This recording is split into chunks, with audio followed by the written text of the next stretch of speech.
Danny Flexen here for Seconds Out with Shane McGuigan. We're here at your gym in Wandsworth. Let's talk about Luke Campbell. He's just coming off a great revenge win over Yvan Mendy. Did the fight go pretty much exactly how you guys had planned? Yeah, exactly how he planned. You know, he was able to stop him in his tracks a lot more this time. Mendy didn't get any success. We took the first shot off him in the first fight. I analysed it a lot. Mendy was clipping him with the touchy shots, and Luke wasn't really responding. And then he was nailing him with a hard shot. Whereas we just take that away from him, simple tactics, and he executed it perfectly. And you know, you can see like with Luke's physique and his experience.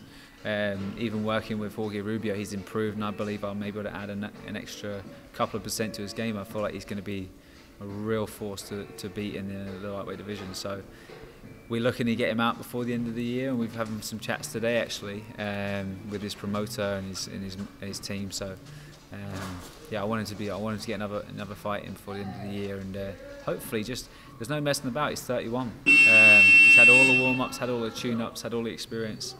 We need to get in big fights now and win them, and I think he's got the ability to do it. It's just having the right mindset, and you can see how much better he's got since that last Mendy fight. And even, you know, I believe he'll beat Jorge Linares in the return. You know, we want the big guys. Linares may or may not be moving up permanently to super lightweight now. Campbell Mendy was a WBC eliminator, I believe. Yeah. How far away, you know, with all the business issues, how far away do you think a title shot is for that to be enforced?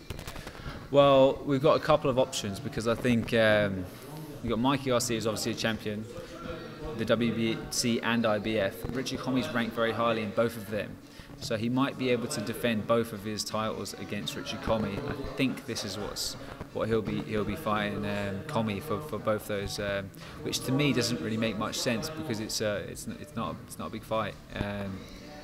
But you know, he might just want another tick over before he jumps up and fights Errol Spence. So we're sort of waiting in the we're waiting in the mist. But you know, in the meantime, Luke's obviously #1 in the division.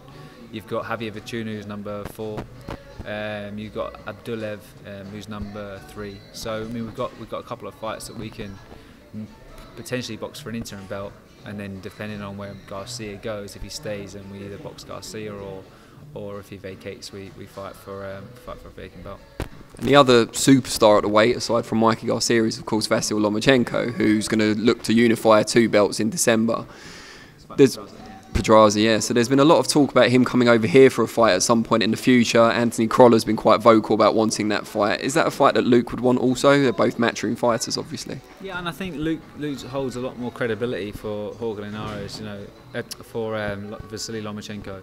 Lomachenko is obviously a 2-time Olympic gold medalist, wants to box another gold medalist.